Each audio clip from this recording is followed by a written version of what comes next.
Here is Vinta Leyte, a green ink and a fantastic mid-tone green ink that really is a great shading ink. There is some color shift that you can see as we'll change papers through the writing samples. On non-fountain pen friendly paper, it can be a little bit more aggressive at times depending on the paper, but not overly aggressive. I'm going to say that what I get when I'm dealing with this is, the shading is not at that camouflage level that I really love seeing, but it is a very consistent amount of shading that's always present. And this is a very sophisticated green ink. There's really some orange and turquoise mixed in with it, stuff that's really noticeable in the chromatography. And it's not going to be a resistant ink, I'm going to tell you that, but I don't think many of the Vinta inks are going to be. The pen for today is a Franklin Christoph Model 66. Now that we know my opinion on this ink, let's see how I got there by looking at the first writing sample done on Clairfontaine. Looking at the Clairfontaine, we get to set the standard of color we're going to deal with throughout this video. Nice mid-tone of green. There is no feathering. There is no spread. There is shading. It's absolutely there. Really, be reasonable when you look at this. Looking at reasonable on the second line, where the R is dark or lighter than the EA, the S lightens up a little bit, lightens a little bit more into the O. Nice darker tone at the end, lightening a little bit into the A, little darker at the B, much darker with the LE at the end. Really, the shading that's going on is really consistent. Very present, very nice, but it doesn't not let you know what green it is. There is enough of this nice mid-tone green that it is a mid-tone green with a bunch of shading. Really doing great. Looking at the back of the page, between the wiggling fingers, we get no bleeding and no ghosting. Vinta makes more than just one ink. So let's take a look at a few other inks from Vinta. Here is Vinta La Union. Here is Vinta Azur Mahalica. Here is Vinta La Paz. The tone we're going to get on the page here is just a little bit lighter than it was on the Clairfontaine. It does not feather and it does not spread. It is mathematically impossible for this not to shade. Take a look at mathematics on the first line, where the first part of the M is a nice mid-tone, lightening into the second part of the M, A, beginning of the T, the cross of that T into the HEM, get quite a bit darker, lightens up a little bit with the AT, and the IC at the S or ICS at the end does get a little bit darker. I love when I see an ink shade this frequently and constantly. It's eye drawing. Take a look at truths on the third line. It's like it bookends a word, and it does it so well. This is really fantastic to look at, and it's only a little bit lighter than it was on the Clairfontaine. If I wasn't seeing it side by side, I probably wouldn't notice. Looking at the back of the page, no bleeding and no ghosting. There's a lot to be learned by doing multiple chromatographies. The one on the left is done the way it's supposed to be done. A line of ink is put down to immediately put into water to show the separation of those colors, making the ink. Now the one on the right is marked with a D. This is allowed to dry for 10 minutes before it's put into water. The third writing sample is done in a national brand Steno notebook. The tone we're getting on the page here is noticeably lighter than it was on the Clairfontaine. However, it is the same tone that we had on the Portage, which means to me that this is probably a bit more of a opaque ink, and that what is affecting its tone is the quality of the paper, not the tone of the paper, which is the reason that we look at this paper. Now, it does not feather here. It does not spread. It does shade just as well as it did in the Portage. It does shade just as well as it did on the Clairfontaine. The shading with this ink is well established by looking at established on the first line, where the E is a little bit darker than the S. That lightened up a little darker into the T. The BL does get a little bit darker, the I a little bit darker again, the SH lighten up a little bit. The ED at the end do get darker to lighter to darker. It's a constant participant in its own shading. Take a look at participant on the second line. I'm not going to go through it letter by letter, but this has a beautiful amount of shading and a great tone on the page.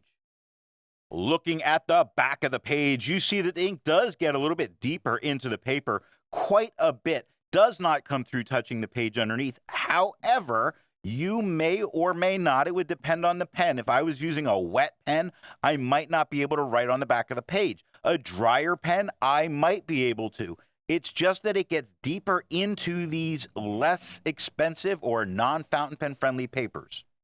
Resistance tests are done to see how well this ink can be expected to perform on the page, and more importantly, how hard it may be to clean from your pen. Now, the smear is allowed to dry for 3 days before testing it. In the upper left, you can see where there is highlighter. In the upper right, that is pen flush. The lower left has a 1/3 bleach solution, and the lower right has plain old water. The next writing sample is done in a Rhodia notebook.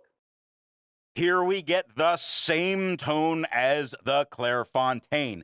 It does not feather and it does not spread. It does shade just as well as it did on the Clairfontaine. It can be found anywhere. Take a look at found on the first line, where the F is a nice mid-tone, lightening just a little bit into the O. The U does get quite a bit darker. The N lightens up a little bit. And that D at the end does get quite a bit darker. Now, the reason we're looking at this paper is the quad rule. How well does it stand out on that quad rule? Pretty darn well, I'd say. It's not having any kind of a problem.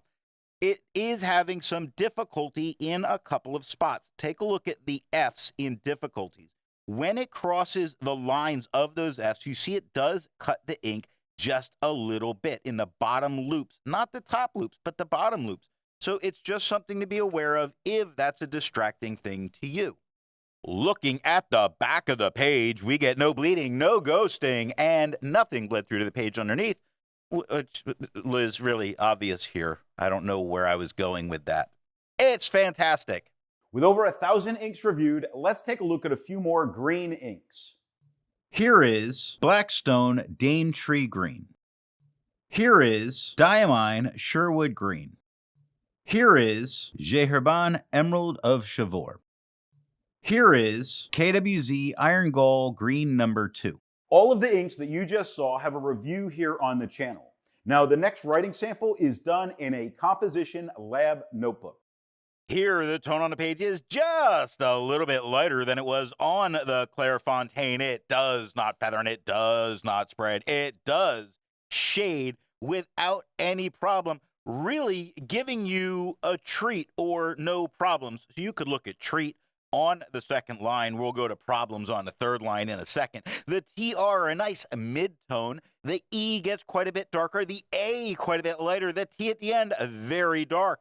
Taking a look at problems on the third line, the PR, a nice mid-tone, lightening up into the OBL. The EMS at the end do work their way quite a bit darker. It's really doing well, and the quad rule of this paper is not cutting this ink at all. This makes it a great choice for students to use because they're going to be happy. The teacher's going to be happy. It's in green. It's one of the best colors there is, so why not? Looking at the back of the page, we get no bleeding and no ghosting.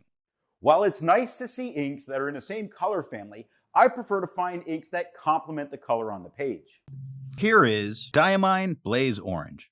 Here is Krishna Moonview. Here is Aurora Black. Here is Monteverde Ruby. The best way you can support this or any channel that you like watching is to alert the retailer of where you saw the product at time of purchase. Now, the last writing sample is done on 20-pound copy paper. The tone on the page is a whole lot lighter than it was on the Clairfontaine. It does feather and it does spread. However, the feathering and the spread are well under control. Not anything that should really stop you from using this paper. And as an added bonus, it does have moments of shading. I mean, it tried some. When you look at tried on the first line, the E is a little bit darker than the letters around it. It lightens up into that D. The downstroke of the D does get a little bit darker. You don't have to try real hard to find some of the shading when you look at hard right next to that on the first line, where the HA are a little bit darker than the R and the beginning of the D. It's again that downstroke of the D that does get a little bit darker. Looking at the back of the page, you see that this did pretty good. Yes, it got very deep into the paper. It never bled through touching the page underneath, though I doubt that you're going to be taking notes back here. It is copy paper after all. So what nib and pen do I think are going to give the best writing experience with this ink? This Franklin Christoph Model 66 Broad Sig nib is not a medium flow, but not wet. It's kind of in the middle of that. And it really, I think, brought out a whole bunch of great tones about this ink, really helped it shine. That got me thinking about a little bit wetter and a stub. So that's what I tried off camera, was a wet stub. And it did darken it ever so slightly, but it really helped bring out even more of that shading. I think that was a great choice. And for me, I'm going to be going with wetter pens, broads, stubs, things like that. Probably use this in this Franklin Christoph for quite a bit longer, because it's not going to come around in a rotation again for quite a bit. So I'm going to be using this one up. This has been a fun ink.